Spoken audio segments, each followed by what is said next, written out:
Welcome students, एक बार फिर आप सभी लोगों का केमिस्ट्री की क्लास में बहुत बहुत स्वागत है।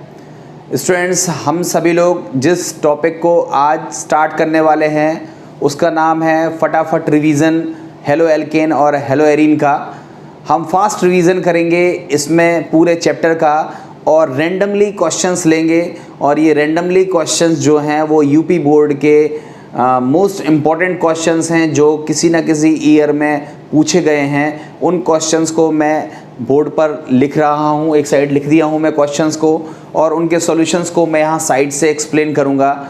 आप सभी लोग ये भी चेक कर सकते हैं इस वीडियो में कि आप सभी लोगों को पिछला कितना याद बचा है या नहीं बचा है। डिटेल वीडियो आपके पास ऑलरेडी मौजूद है। आपको इसमें से किसी भी टॉपिक पर कोई भी डाउट होता है तो वहाँ डिटेल वीडियो को आप देख करके अपने टॉपिक को अच्छे तरीके से तैयार कर सकते हैं।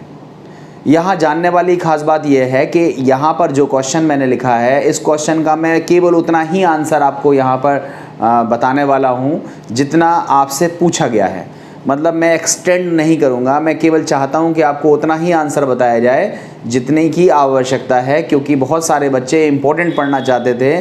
तो ये सारे इंपॉर्टेंट क्वेश्चंस हैं और आपको फिर से यही क्वेश्चंस मिलने की पूरी प्रोबेबिलिटी है। इसलिए बेहतर होगा कि आप इन सब क्वेश्चंस को मोस्ट इम्पॉर्टेंट क्वेश्चंस मानते हुए फटाफट इस वीडियो को देख लें। कहीं नोट कर सकते हो तो नोट कर लें, अदरवाइज़ केवल देखने भर से आपको याद हो जाने वाली चीज़ें हैं, इसलिए देख लें। देखें यहाँ पे सबसे पहला क्वेश्चन है डीडीटी क्या है, इसका एक उपयोग लिखो और इसका पर्यावरण पर क्या प्रभाव पड़ता है। ये 2013-2017 का क्वेश्चन है। देखो इसके सॉल्यूशन में समझिएगा। सॉल्यूशन नंबर 1 में सबसे पहले हम लिखेंगे डीडीटी का पूरा नाम, ठीक है। तो याद रखिएगा इसका नाम होता है पैरा डाइक्लोरो डाइफेनिल ट्राइक्लोरोएथेन ट्राइक्लोरोएथेन, ठीक है। इसका स्ट्रक्चर अगर आप बनाना चाहो तो स्ट्रक्चर होता है Cl3C,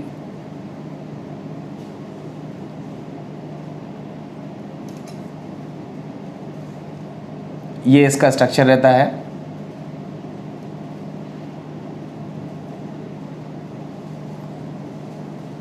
देखो इसमें ये जो 2 क्लोरीन ग्रुप हैं ये पैरा पोजीशन पे लगे हुए हैं। 2 क्लोरीन है इसलिए पैरा कुछ लोग 1,1 भी लिख सकते हैं, एक ही चीज़ है।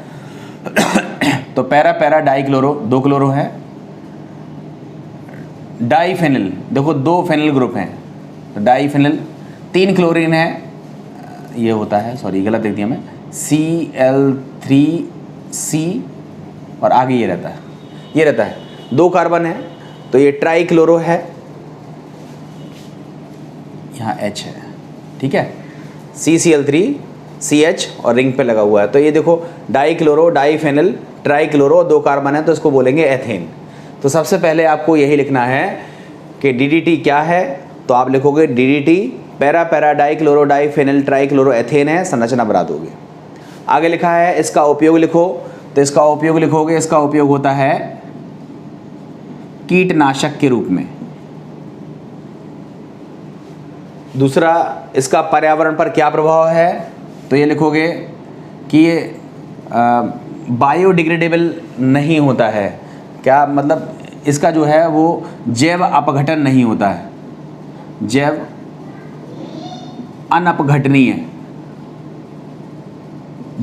अनअपघटनीय होता है ये, जिसकी वजह से इसकी जो ज़मीन में या पृथ्वी में जो मात्रा है वो काफ़ी लंबे समय तक रहती है और काफ़ी लंबे समय तक रहने की वजह से ये पेड़ पौधों में, जंतुओं में ये पहुंचती है और फिर उसको नुकसान पहुंचाती है। उदाहरण के लिए जो अमेरिका का राष्ट्रीय पक्षी है बाज, वह विलुप्त प्राय पक्षियों की श्रेणी में आ गया है और इसलिए कई सारे देशों ने डीडीटी को प्रतिबंधित कर दिया है, अब उस पर रोक लगा दी है। ये आंसर आपको लिखना चाहिए, ये हमारे पहले क्वेश्चन का आंसर है। यहीं पर एक क्वेश्चन और यहीं पर मैं ले रहा हूँ। देखो यहाँ पर आपसे पूछा गया है कैसे प्राप्त करोगे क्लोरोबेंजीन से डीडीटी। देखो ये क्वेश्चन मैं यहीं पर बता दे रहा हूँ, कैसे प्राप्त करोगे क्लोरोबेंजीन से डीडीटी। ये 2010, 2015, 2016, 2019 4 बार मोस्ट इंपॉर्टेंट पूछा गया क्वेश्चन है। क्लोरोफॉर्म से डीडीटी कैसे बनाते हैं मैं यहीं बता दे रहा हूँ। देखो डीडीटी बनाने की ये विधि है। हम क्या करते हैं, ट्राईक्लोरो एसिटल्डिहाइड, ध्यान रखना इसका नाम होता है ट्राईक्लोरो एसिटल्डिहाइड। इसी को हम बोलते हैं क्लोरल। ट्राईक्लोरो एसिटल्डिहाइड की रिएक्शन हम कराते हैं किससे, क्लोरोबेंजीन से। तो क्लोरोबेंजीन के 2 अणु इस्तेमाल होते हैं, एक और दूसरा। और इस्तेमाल किस तरह से होंगे कि इनका जो पैरा पोजीशन का जो H है वो इस O के साथ कंबाइन करके H2O के रूप में निकल जाएगा। एंड फाइनली जो आपको कंपाउंड मिलेगा वो होगा Cl, Cl and Cl। 3 Cl है, मैंने अलग अलग बना दिए, CH, और आगे जा कर के ये 2 रिंग जुड़ जाएंगी Cl, और यहाँ पर भी सेम चीज़ रहेगी।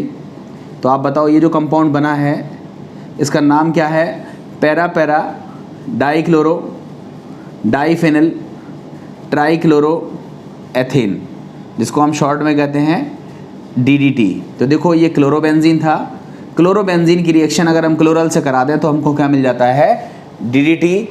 ये DDT के बारे में कंप्लीट डिटेल है और मोस्ट इम्पॉर्टेंट है इस साल के बोर्ड एग्जामिनेशन के लिए। अच्छे तरीके से पढ़ लीजिएगा, बहुत ज़रूरी है, ठीक है, बहुत इंपॉर्टेंट है, ध्यान से इसको पढ़िएगा तो आपका ये टॉपिक यहाँ पर कंप्लीट हो जाता है। अब हम चलते हैं नेक्स्ट क्वेश्चन की तरफ। देखो नेक्स्ट क्वेश्चन हमारा है क्वेश्चन नंबर 2। देखो आपसे पूछा गया है C3H7Cl के संभावित समावयवी बनाइए। ठीक है, देखो सिंपल क्वेश्चन है, आप जानते हो समावयवता आप सभी लोगों ने पढ़ी हुई है। C3H7Cl क्वेश्चन नंबर 2 है C3H7Cl। ये आपको पता है हेलो एल्केन का स्ट्रक्चर है। देखो आप समझ लो ये फॉर्मूला कौन सा है, CnH2n+1Cl।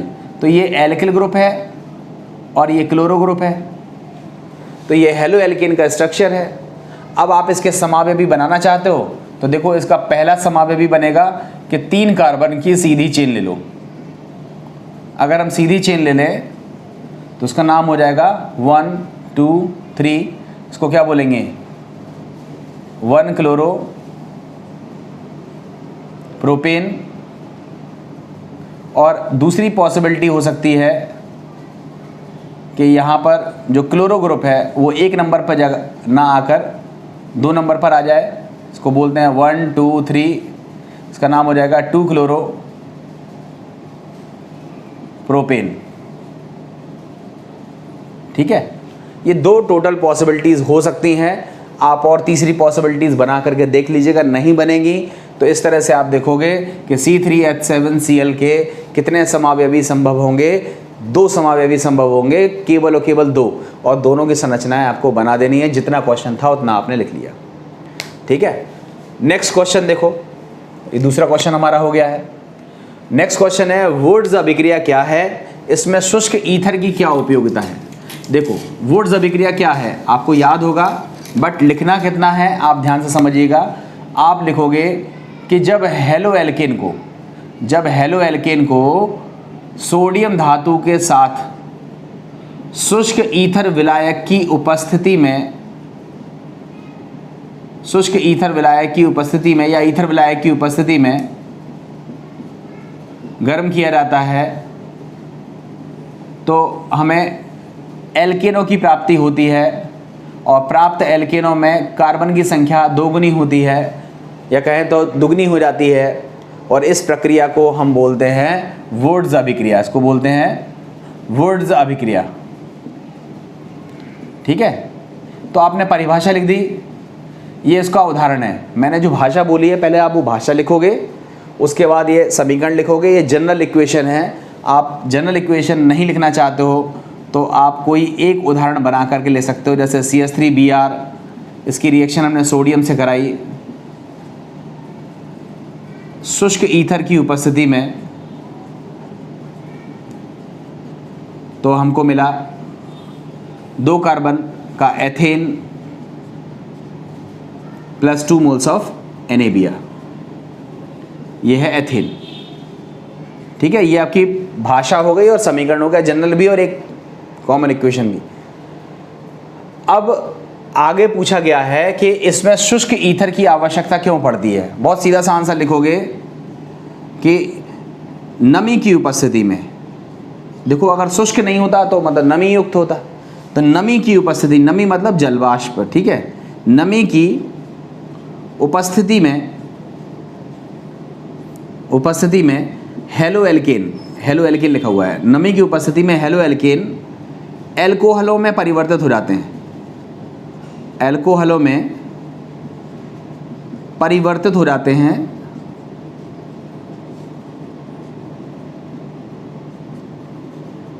इसलिए हम इस अभिक्रिया में या वुड्स अभिक्रिया में शुष्क ईथर का प्रयोग करते हैं, शुष्क ईथर का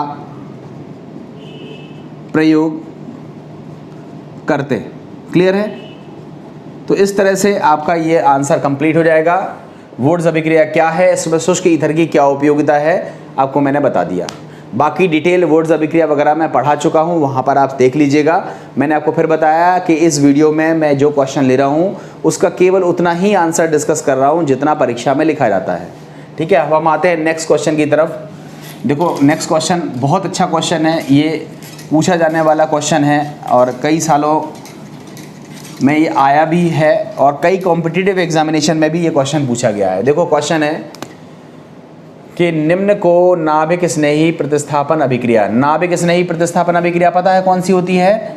SN रिएक्शन, इसी को बोलते हैं कौन सी रिएक्शन? नाभिक स्नेही प्रतिस्थापन अभिक्रिया, या जिसको बोलते हैं न्यूक्लियोफिलिक सब्स्टिट्यूशन रिएक्शन। नाभिक स्नेही प्रतिस्थापन अभिक्रियाओं में बढ़ती सक्रियता के क्रम में व्यवस्थित कीजिए। ठीक है, तो आप सभी देखो कि ये एक तरह के methyl fluoride, methyl bromide, methyl iodide, methyl chloride, मतलब एक ही कार्बन वाले हेलो एल्केन हैं। देखो CH3F, अगले वाले में CH3Cl, फिर अगले वाले में CH3Br और अगले वाले में क्या है? CH3I।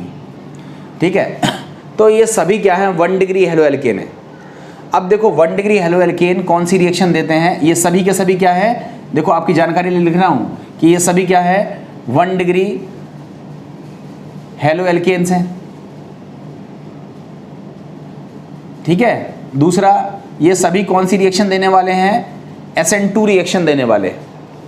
और SN2 रिएक्शन में होता क्या है? 1 स्टेप रिएक्शन, 1 स्टेप रिएक्शन होती है, एक पद में अभिक्रिया होती है और क्या बनती है? संक्रमण अवस्था। ठीक है, ये चीज आपको आनी चाहिए, लिखना नहीं है। ठीक है, अब आप बताओ संक्रमण अवस्था में क्या होता है? एक ग्रुप निकलता है और पीछे से एक नया ग्रुप आता है। तो निकलने वाला ग्रुप अगर बेटर लीविंग ग्रुप है, मतलब आसानी से निकलने वाला ग्रुप है, तो वो SN2 रिएक्शन को बहुत जल्दी देगा। तो आप देख लो यहाँ पर कि C और F के बीच का जो बॉन्ड है वो स्ट्रॉन्ग होता है। उसके बाद CCl का नंबर आता है, उसके बाद CBr का नंबर आता है, उसके बाद CI का नंबर आता है। ये नंबर किसका है? ये क्रम किसका है? बंध की प्रबलता का क्रम, बंध की प्रबलता का क्रम। मतलब कहने का ये है कि प्रबल बंध ये है और दुर्बल बंध ये है। तो टूटेगा कौन सा बंध? पहले CI वाला, जो दुर्बल होगा वो टूट जाएगा। तो बताओ सबसे ज़्यादा फास्टर रिएक्शन कौन देगा? CI, उसके बाद कौन देगा? CBr, उसके बाद कौन देगा? CCl और उसके बाद कौन देगा? CF। तो ये हो जाएगा SN2 रिएक्शन। अगर आप SN2 लिखना नहीं चाहते हो, लिखोगे नाभिक स्नेही प्रतिस्थापन अभिक्रिया में क्रियाशीलता या सक्रियता, ठीक है, का घटता क्रम, क्रियाशीलता का घटता क्रम, ये हमारा आंसर आ जाएगा, ये है हमारा आंसर। ठीक है, बहुत सिंपल सी चीज़ है कि ये सभी 1 डिग्री हेलो एल्केन्स हैं, सभी SN2 रिएक्शन देते हैं। SN2 रिएक्शन 1 स्टेप में होती है और संक्रमण अवस्था बनती है। तो जो संक्रमण अवस्था जल्दी से बना ले वह फटाफट SN2 रिएक्शन देगा, और संक्रमण अवस्था बनाने के लिए एक ग्रुप निकलना चाहिए, पीछे से एक ग्रुप आना चाहिए। निकलेगा तब जब वो बेटर लिविंग ग्रुप होगा, और सबसे बेटर लिविंग ग्रुप कौन होता है? I, उसके बाद नंबर आता है Br, उसके बाद नंबर आता है Cl। सबसे बेकार भी लिविंग ग्रुप कौन सा होता है? F। इसलिए सबसे स्लोअर रिएक्शन कौन देगा? CF वाला कंपाउंड। और सबसे फास्टर रिएक्शन देगा कौन? CHI वाला। मतलब अगर आप इसको पूरा पूरा लिखना चाहते हो तो CI ना लिख करके ऐसा लिख देना, CH3I सबसे ज़्यादा देगा, उसके बाद नंबर आएगा CH3Br का, उसके बाद नंबर आएगा CH3Cl का, और उसके बाद नंबर आएगा CH3F का। कर लोगे? इस तरह से ये क्वेश्चन करना था। SN2 रिएक्शन, SN1 रिएक्शन मैंने आपको पढ़ाई हुई है, आप वहाँ से और डिटेल समझना चाहो तो समझ सकते हो। फिलहाल ये हमारा इस क्वेश्चन का आंसर था जो आपसे बोर्ड एग्जामिनेशन में पूछा गया है। अब आते हैं नेक्स्ट क्वेश्चन की तरफ। ये भी बोर्ड एग्जामिनेशन के लिए बहुत ज़बरदस्त इंपॉर्टेंट क्वेश्चन है, बहुत ज़्यादा बार पूछा गया है और फिर से पूछे जाने की पूरी संभावना है, और गलत कर देते हो आप। दुनिया भर का आपको टॉपिक आता है, मगर पेपर में जो क्वेश्चन आता है आप वो नहीं कर पा रहे हो, तो फिर आप कुछ नहीं कर पा रहे हो। इसलिए बेहतर है कि ये पेपर वाले क्वेश्चन है, सब के सब देखो पेपर में क्वेश्चन पूछे गए हैं। देखो क्वेश्चन देखो क्या लिखा हुआ है, फ्रीऑन 12 का निर्माण किस प्रकार किया जाता है, इसका पर्यावरण पर क्या प्रभाव होता है। 2016 में क्वेश्चन पूछा गया है। इतनी सारी हेलो एल्किन पढ़ने के बाद आप खुद से सोच के देखो, अभी एट द टाइम क्या आपको इस क्वेश्चन का आंसर आ रहा है? 95% से ज़्यादा बच्चे ऐसे हैं जिन्होंने पढ़ा तो है मगर आंसर नहीं आता है। आपसे कहा जाए लिखो, लिख नहीं पाओगे। क्यों? भूल गए हो। इसलिए मैं कह रहा था कि रिवीजन ज़रूरी है। डिटेल में फ्रीऑन मैंने पढ़ाई है, आप पिछले वीडियोस को देख सकते हो। मैं अभी यहाँ पर बता रहा हूँ कि फ्रीऑन 12, सबसे पहले तो आप यहाँ समझ लो कि जो हमारा फ्रीऑन 12 होता है उसका सूत्र आपको पता है CF2Cl2 होता है। इसको बोलते हैं फ्रीऑन 12। इसका उपयोग कहाँ किया जाता है? प्रशीतक के तौर पर। प्रशीतक मतलब कूलिंग एजेंट के रूप में, प्रशीतक के रूप में किया जाता है। और कहाँ किया जाता है? फ्रिज में। और कहाँ किया जाता है? AC में। और यहाँ पर ख़ास बात यह है कि ये जो CFC है, इसको बोलते हैं CFC, ये वायुमंडल में, ये वायुमंडल के समताप मंडल, वायुमंडल के समताप मंडल में पहुंचकर ओजोन की परत को नष्ट करती है। नष्ट करती है, कहते हैं ना ओजोन की परत में छिद्र हो गया, तो ओजोन की परत में छिद्र हो गया, उसके लिए मुख्य रूप से रिस्पॉन्सिबल गैस होती है क्लोरोफ्लोरोकार्बन CFC। और CFC के अंतर्गत जो सबसे ज़्यादा फेमस है उसका नाम है फ्रीऑन 12, जो फ्रिज और AC में यूज़ होती थी। तो ये इसका उपयोग है प्रशीतक के रूप में, और ये उसका पर्यावरण पर प्रभाव है। अब हम बात कर लेते हैं कि फ्रीऑन 12 बनता कैसे है। तो याद रखिएगा, इसको बनाने के लिए जो विधि इस्तेमाल होती है वह होती है स्वार्ट्ज़ अभिक्रिया। स्वार्ट्ज़ अभिक्रिया से हम बनाते हैं। कैसे बनाते हैं इसका समीकरण आपने पढ़ा होगा, 3 moles of CCl4 plus 2 moles of SbF3 antimony trifluoride. इसमें उत्प्रेरक लेते हैं एंटीमनी पेंटाक्लोराइड, और आपको मिलता है 3 moles of CF2Cl2 plus 2 moles of SbCl3। इसका नाम है फ्रीऑन 12, इसका नाम है फ्रीऑन 12। और इस रिएक्शन को बोलते हैं स्वार्ट्ज़ अभिक्रिया। स्वार्ट्ज़ अभिक्रिया आप लोगों ने जो पढ़ी है वो फ्लोरोएल्केन बनाने की विधि है, और ये स्वार्ट्ज़ अभिक्रिया का विस्तृत रूप है। मतलब स्वार्ट्ज़ अभिक्रिया के अंतर्गत ही अभिक्रिया आती है जिससे हम फ्रीऑन 12 बनाते हैं। मोस्ट इंपॉर्टेंट रिएक्शन है। सारी पढ़ी हुई रिएक्शन धरी रह जाएंगी अगर आपको पेपर का क्वेश्चन करना नहीं आ रहा है। इसलिए जो ये वीडियो बना रहा हूँ फटाफट रिवीजन वाले, वो अच्छे से आप रिवाइज करते चले। जिस टॉपिक पर भी डाउट हो उसके डिटेल वीडियो को आप एक बार देख लें तो आपको चीज़ें आने लगेंगी। फिलहाल जितनी ज़रूरत थी उतनी मैंने बता दी, ठीक है। तो आप भाषा क्या लिखोगे? फ्रीऑन 12 का निर्माण श्वार्ट्ज अभिक्रिया से निम्न प्रकार किया जाता है। समीकरण लिख दोगे। उसके बाद लिखोगे फ्रीऑन का उपयोग प्रशीतक के रूप में फ्रिज तथा एसी में किया जाता था। फ्रीऑन की जो गैस है वो वायुमंडल के समताप मंडल में पहुंचकर ओजोन की परत को नष्ट करती है, जिस कारण वर्तमान में फ्रीऑन का प्रयोग बंद कर दिया गया है या प्रतिबंधित कर दिया गया है। फ्रीऑन की जगह अन्य गैसों का उपयोग प्रशीतक के तौर पर किया जाने लगा है। कर लोगे। तो यहाँ पर हमारा फ्रीऑन वाला पार्ट कंप्लीट हो गया। अब हम बात करते हैं नेक्स्ट क्वेश्चन। देखो ये जो नेक्स्ट क्वेश्चन है, ये क्वेश्चन सिंपल हैं और अच्छे क्वेश्चन हैं। बस एक बार आपको सोचना है कि आपने पढ़ा है या नहीं पढ़ा है। देखो ये क्वेश्चन है क्या होता है जब, और सब के सब क्वेश्चन पूछे गए हैं। पहला क्वेश्चन 2017 में, दूसरा क्वेश्चन 2016 में, तीसरा क्वेश्चन 2016 में, चौथा क्वेश्चन 2012 और 2013 में पूछा गया। सब पूछे गए क्वेश्चन हैं और सब आपको आते हैं। पहला है क्लोरोफॉर्म को सिल्वर चूर्ण के साथ गर्म करते हैं। क्वेश्चन नंबर 6 का मैं सॉल्यूशन बता रहा हूँ, या सॉल्यूशन नंबर 6 कर दे रहा हूँ मैं यहाँ पे। सॉल्यूशन नंबर 6 है और 6 का जो फर्स्ट पार्ट है, देखो भाषा मैं नहीं लिख रहा हूँ, मैं केवल समीकरण पर जा रहा हूँ। क्लोरोफॉर्म को सिल्वर चूर्ण के साथ गर्म करते हैं। सूत्र क्या हो जाएगा, CHCl3 plus 6 moles of silver CHCl3 के साथ रिएक्ट होगा। गर्म करेंगे तो क्या निकल जाएगा, 6 AgCl निकल जाएगा। और हमको जो पदार्थ मिलेगा उसका नाम होगा CH ट्रिपल बॉन्ड, CH जिसको हम बोलते हैं एसिटिलीन। तो ये पहले क्वेश्चन का आंसर हो गया कि सिल्वर चूर्ण के साथ अगर हम क्लोरोफॉर्म को गर्म करते हैं तो हम एसिटिलीन की प्राप्ति होती है। समीकरण लिखा हुआ है। दूसरा क्वेश्चन है क्लोरोफॉर्म की एसीटोन के साथ क्रिया कराते हैं। देखो एसीटोन का सूत्र पता है, CH3COCH3। इसकी रिएक्शन करानी है किससे, क्लोरोफॉर्म से, CHCl3 से।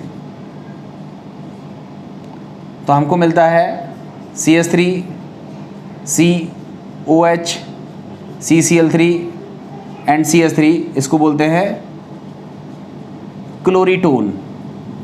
तो याद रखिएगा क्लोरोफॉर्म की रिएक्शन एसीटोन से कराने पर क्या मिलता है, क्लोरीटोन प्राप्त होता है। क्लोरीटोन क्या है डिटेल में आपको पढ़ाया जा चुका है, वहाँ से आप देख लीजिएगा। थर्ड पार्ट को देखो।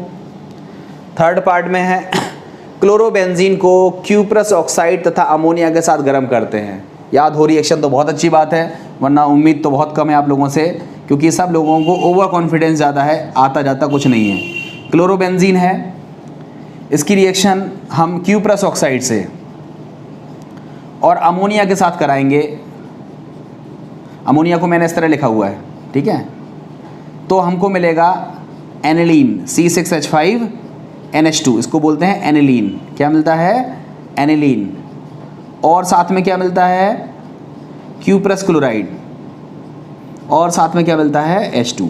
ये रिएक्शन है कि क्लोरोबेंजीन को क्यूप्रस ऑक्साइड की उपस्थिति में अमोनिया के साथ गर्म करने पर हमको एनिलीन की प्राप्ति होती है, और समीकरण आपके सामने मौजूद है। लास्ट क्वेश्चन देखो, क्लोरल को कास्टिक सोडा के साथ गर्म करते हैं। आप बताओ, क्लोरल का फॉर्मूला पता है, क्लोरल अभी भी बताया मैंने, CCl3CHO, इसको बोलते हैं क्लोरल।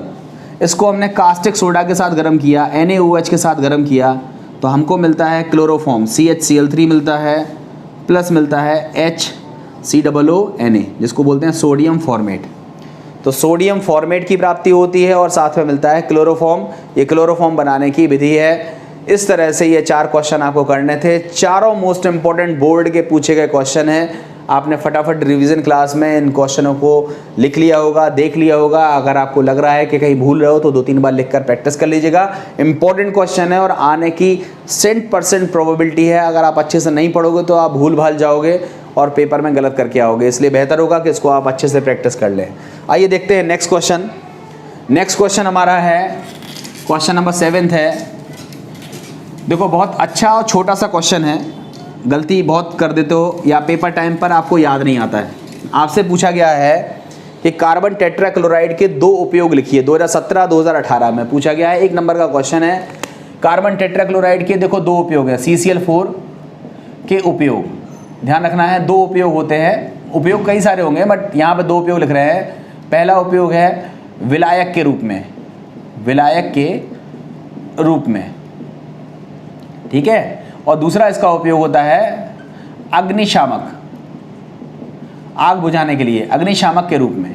ठीक है, पहला उपयोग है सॉल्वेंट के रूप में, दूसरा है फायर एक्सटिंग्विशर के रूप में इसका उपयोग किया जाता है। ये दो उपयोग हैं। मोस्ट इंपॉर्टेंट क्वेश्चन है, 1 नंबर में पूछा जाता है।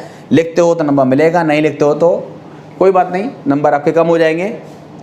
नेक्स्ट है क्लोरोबेंजीन की एक रिंग प्रतिस्थापन अभिक्रिया लिखो। देखो बड़ा सिंपल क्वेश्चन है। क्लोरोबेंजीन ये हमारे पास है। अब इस क्लोरोबेंजीन की हमें कोई ऐसी रिएक्शन लिखनी है जिसमें क्लोरीन ग्रुप पर प्रभाव ना पड़े, रिंग पर प्रभाव पड़े।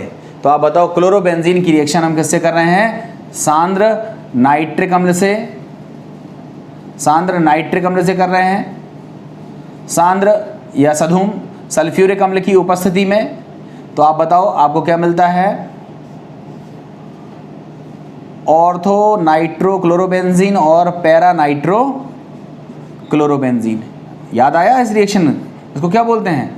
क्लोरोबेंजीन का नाइट्रीकरण। इसको बोलते हैं क्या है? क्लोरोबेंजीन का नाइट्रीकरण।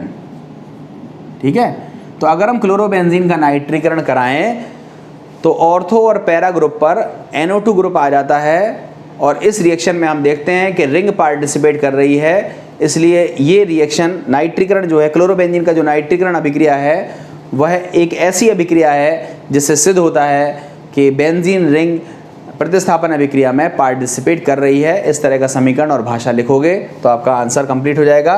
फिलहाल ये हमारा क्वेश्चन नंबर 8 था, कर लोगे। नेक्स्ट क्वेश्चन है फ्रैंकलैंड अभिक्रिया का रासायनिक समीकरण लिखिए। ये क्वेश्चन मैं आपके लिए छोड़ रहा हूँ कि फ्रैंकलैंड अभिक्रिया का रासायनिक समीकरण लिखिए।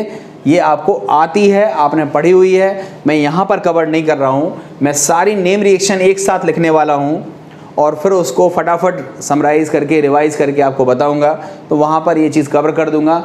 फिर भी ये एक तरह से समझ लीजिएगा आपके लिए टेस्ट है। और इस फ्रैंकलैंड अभिक्रिया में क्या बनता है, कैसे बनता है, इसको आप चाहें तो कमेंट बॉक्स में लिखें, अदरवाइज़ टेलीग्राम ग्रुप पर मुझे फ्रैंकलैंड अभिक्रिया का आंसर लिख करके भेजें, जिससे पता चले कि आपको इस समय, देखो देखना मत, चीटिंग करना नहीं करना ये आपके हाथ में है। बेहतर होगा कि आप बिना देखे इस रिएक्शन को लिखें और लिख करके फ़ोटो खींचकर टेलीग्राम ग्रुप पर भेजें। अगर आपको कंफर्टेबल है तो आप इसी चीज़ को कमेंट बॉक्स में भी लिख सकते हो कि फ्रैंकलैंड अभिक्रिया में होता क्या है, तो थोड़ा सा पता चलेगा कि कौन कितने पानी में है, कितना उसको याद है। अब हम आते हैं लास्ट क्वेश्चन की तरफ। देखो मैंने फ्रैंकलैंड छोड़ दिया है। नेक्स्ट क्वेश्चन है कैसे प्राप्त करोगे। ये जो कैसे प्राप्त करोगे क्वेश्चन है, इस क्वेश्चन को देखो। इसमें 4 क्वेश्चन मैंने लिखे हुए हैं बोर्ड पर और चारों क्वेश्चन सिंपल हैं, आते भी होंगे। जिन बच्चों को नहीं आते हैं वो बच्चे एक बार देख लेंगे तो उनको प्रोसेस समझ में आ जाएगा। देखो सब पूछे गए क्वेश्चन है। पहला है 1 ब्रोमोप्रोपेन से 2 ब्रोमोप्रोपेन, 2017 में क्वेश्चन पूछा गया है। देखो पहला क्वेश्चन है 1 ब्रोमोप्रोपेन से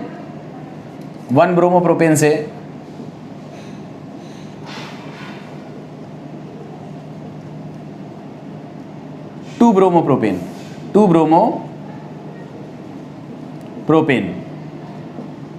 ये बनाना है। आप देखो CH3 CH2 CH2Br। देखो इसमें ब्रोमीन ग्रुप 1 नंबर पे लगा हुआ है, इसलिए इसका नाम क्या है? 1 ब्रोमोप्रोपेन। इसकी रिएक्शन हम किससे कर रहे हैं? एल्कोहलिक KOH से। रिएक्शन का नाम क्या होता है? B hydro हैलोजनीकरण। Br यहाँ से निकलेगा, H उसके बगल से निकलेगा एंड फाइनली आपको मिलेगा क्या? CH3 CH double bond CH2, जिसको हम क्या बोलते हैं? प्रोपीन। अब इस प्रोपीन पर हम रिएक्शन किसकी करा रहे हैं? HBr की। तो मार्कोनिकॉफ का नियम लगेगा, ऋणात्मक भाग वहाँ जाएगा जहाँ हाइड्रोजन की संख्या कम होती है एंड आपको मिलेगा CH3 CHBr एंड CH3, जिसको हम क्या बोलते हैं? 2 ब्रोमोप्रोपेन। तो इस तरह से हमने देखा कि 1 ब्रोमोप्रोपेन से 2 ब्रोमोप्रोपेन किस तरह से बनता है। ठीक है, अब हम बात कर लेते हैं दूसरे क्वेश्चन की, क्लोरोबेंजीन से DDT। ये तो मैंने जस्ट आपको अभी अभी बता दिया है कि क्लोरोबेंजीन को अगर हम क्लोरल के साथ गर्म करते हैं तो पैरा पोजीशन का H और O H2O के रूप में निकल जाते हैं एंड फाइनली आपको क्या मिल जाता है? DDT। 2010, 2015, 2016, 2019 में पूछा गया क्वेश्चन है, मोस्ट इंपॉर्टेंट है, ध्यान से करिएगा। नेक्स्ट क्वेश्चन है एथिल ब्रोमाइड से एथिलीन। देखो बहुत सिंपल है, एथिल ब्रोमाइड से एथिलीन, छोटा सा क्वेश्चन है, एक लाइन में ही सॉल्व हो जाएगा। एथिल ब्रोमाइड से एथिलीन 2015-2016 में पूछा गया है। एथिल ब्रोमाइड का फॉर्मूला क्या होता है? CH3CH2Br, इसको बोलते हैं ब्रोमोएथेन, या इसी का नाम होता है एथिल ब्रोमाइड। इसको हम गर्म करेंगे किसके साथ? एल्कोहलिक KOH के साथ। कौन सी रिएक्शन है? बी हाइड्रो हैलोजनीकरण, और आपको मिलेगा CH2 double bond CH plus KBr plus H2। इस तरह से आपको जो मिला कंपाउंड उसका नाम है एथिलीन। तो एथिल ब्रोमाइड से एथिलीन इस तरह से प्राप्त हो जाता है। और लास्ट क्वेश्चन में देखो, एसीटोन से क्लोरोफॉर्म आपको बनाना है। तो देखो ये क्लोरोफॉर्म बनाने की प्रयोगशाला विधि है। क्लोरोफॉर्म हमने बनाया था कि एसीटोन की रिएक्शन हमने ब्लीचिंग पाउडर के साथ करी थी। तो देखो यहाँ पर एसीटोन को अगर हम विरंजक चूर्ण या जिसको हम बोलते हैं ब्लीचिंग पाउडर के साथ गर्म करते हैं तो हमको मिलता है क्लोरोफॉर्म। ठीक है, अब इसकी इक्वेशन आप लोगों ने सीखी हुई है, मैं सभी स्टेप एक एक करके लिख रहा हूँ। स्टेप 1, पहले क्या होता है? CaOCl2 जल के साथ रिएक्शन करता है, क्या मिलता है? CaOH का whole twice plus chlorine gas. Step number 2 में क्या होता है कि जो हमारा एसीटोन है CH3COCH3 है, वह इस क्लोरीन से रिएक्शन करके हमको देता है CCl3COCH3 plus 3 moles of HCl, इसका नाम होता है ट्राईक्लोरोएसीटोन। और फिर स्टेप नंबर 3 में ये जो ट्राईक्लोरोएसीटोन बना है CCl3COCH3, इसकी रिएक्शन होती है कैल्शियम हाइड्रोक्साइड से, तो आपको मिलता है क्लोरोफॉर्म। क्या मिल जाता है? क्लोरोफॉर्म। और साथ में मिलता है CH3COO का होल ट्वाइस Ca, इसको बोलते हैं कैल्शियम एसीटेट और क्लोरोफॉर्म। तो ये 3 स्टेप में रिएक्शन से क्लोरोफॉर्म बनता है। ऐसा नहीं है कि एसीटोन से क्लोरोफॉर्म बनाने की यही एकमात्र विधि है। आप हेलोफॉर्म रिएक्शन लगा सकते हो, उससे क्लोरोफॉर्म बना सकते हो, या कुछ एक और दूसरी टेक्निक लगा करके भी आप क्लोरोफॉर्म बना सकते हो। बट मैंने यहाँ पर वो रिएक्शन लिखी हुई है जो रिएक्शन आपको कई जगह यूज़ होने वाली है। क्लोरोफॉर्म बनाने की नंबर 1 ये प्रयोगशाला विधि है। इससे समीकरण से आपको प्रयोगशाला विधि का सिद्धांत कुछ हद तक याद हो जाएगा। और अच्छी विधि है, एसीटोन से विरंजक चूर्ण की क्रिया कराओ तो हमको क्या मिलता है? क्लोरोफॉर्म। तो इस तरह से हमने ये मोस्ट इम्पॉर्टेंट क्वेश्चन जो हेलो एल्केन और हेलो एरीन के थे वो देखे। आप सभी लोगों ने इन क्वेश्चंस को ध्यान से लिखना है, अच्छे से पढ़ना है। इम्पॉर्टेंट क्वेश्चंस हैं, ऐसा नहीं है कि मैं इम्पॉर्टेंट क्वेश्चन एक वीडियो में ही बता रहा हूँ, मैं और वीडियो बना रहा हूँ इसके, तो आपको सारे इम्पॉर्टेंट क्वेश्चंस मैं कवर करने की कोशिश करूँगा। इसके बाद आप चाहे किताब पढ़ो, चाहे कुछ भी पढ़ो, या कुछ भी इम्पॉर्टेंट सीरीज़ पढ़ो, आप सभी लोगों को ये बहुत अच्छे तरीके से आने लगेंगी और बोर्ड परीक्षा के सारे क्वेश्चंस आप पर कवर हो जाएंगे। तो उम्मीद है आप सभी लोगों को ये वीडियो पसंद आया होगा। अपने दोस्तों को इसको ज़्यादा से ज़्यादा शेयर कीजिए, लाइक कमेंट कीजिए। और अगर आपने अभी तक चैनल सब्सक्राइब नहीं किया है तो चैनल को फटाफट सब्सक्राइब करिए, जिससे नोटिफिकेशन मिले आपको, और नोटिफिकेशन के साथ आप इसको पढ़ सको, देख सको। उम्मीद है आप सभी लोगों को ये वीडियो पसंद आया होगा। Thank you very much.